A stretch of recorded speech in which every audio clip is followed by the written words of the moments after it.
Third stimulus check update. Bernie Sanders says anyone making $75,000 should get full $1,400 payment. Here's the latest. U.S. Senator Bernie Sanders, who as the new chairman of the Senate Budget Committee will shape the final $1.9 trillion coronavirus stimulus bill, said Sunday the $1,400 direct payments should go to Americans making $75,000 or less.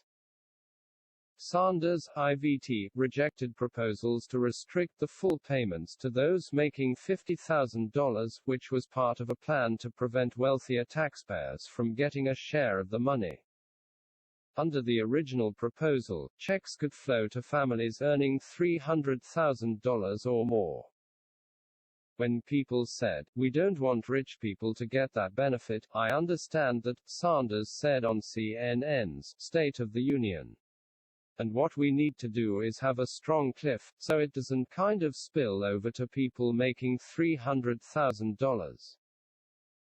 But to say to a worker in Vermont or California or any place else that, if you're making $52,000 a year, you are too rich to get this help, the full benefit, I think that's absurd." Sanders said the thresholds should be $75,000 for individuals and $150,000 for married couples, just as they have been in the first two rounds of stimulus checks signed into law by President Donald Trump. Those making less than $100,000 and couples making less than $200,000 got smaller payments based on income. It's also, from a political point of view, a little bit absurd that you would have, under Trump, these folks getting the benefit, but, under President Joe Biden, who is fighting hard for the working class of this country, they would not get that full benefit, Sanders said. From a political point of view, it is absurd to be telling working class people, somebody who has a decent union job, they're making $55,000, $60,000, sorry, you're not eligible for the program. It makes no sense to me at all, nor do I think it makes sense to the American people. Congress last week passed a budget resolution to trigger a parliamentary maneuver known as reconciliation, which would prevent a Senate filibuster and allow Democrats to pass the stimulus bill without any Republican votes. While Biden has talked about working with Republicans on the bill, U.S. Sen.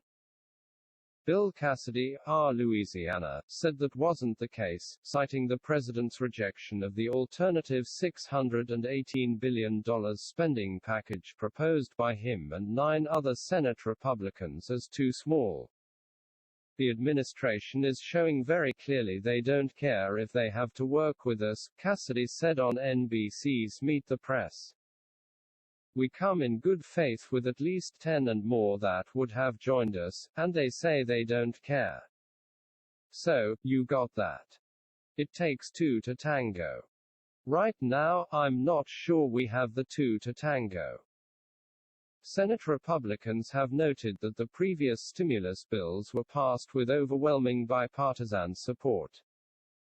But that came only after GOP senators tried and failed to pass their own bills without any Democratic priorities. Demanded that any legislation protect businesses from lawsuits if employees or customers were infected by COVID-19 and increased taxpayer subsidies for religious and other private schools. Republicans also did not negotiate with congressional Democrats after the House approved $2 trillion stimulus measures. Biden and other Democrats have insisted on the larger number, noting that a too small stimulus package in 2009, purposely kept lower to attract Republican support, hindered the nation's economic recovery from the Great Recession. Lawrence Summers, who was Treasury Secretary under President Barack Obama, suggested that the $1.9 trillion package could set off inflationary pressures of a kind we have not seen in a generation. New Treasury Secretary Janet Yellen on CNN responded that his concern about inflation needed to take a backseat to worries about not spending enough money to fix the economy. My predecessor has indicated that there's a chance that this will cause inflation to rise. And that's also a risk that we have to consider, Yellen said. And I can tell you, we have the tools to deal with that risk if it materializes. But we face a huge economic challenge here and tremendous suffering in the country. We have got to address that. That's the biggest risk. Recent studies by S&P Global and the Brookings Institution said a $1.9 trillion package would return the economy later this year to what it was before the pandemic. And Moody's Analytics said the plan would help create 7.5 million jobs this year and another 2.5 million next year, fully recovering all the jobs lost due to the coronavirus. The Republican alternative also left out Biden's proposal for $350 billion in federal aid to help state and local governments pay the salaries of first responders, teachers and other public employees. That has been a top Democratic priority.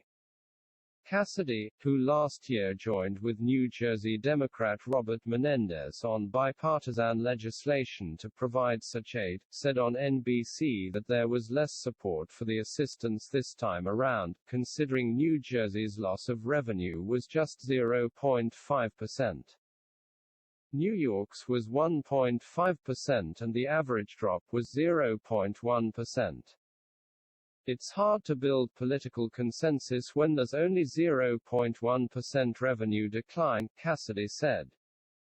Some folks are going to scratch their head and say, that's not justified. Let's think of a different way to do it.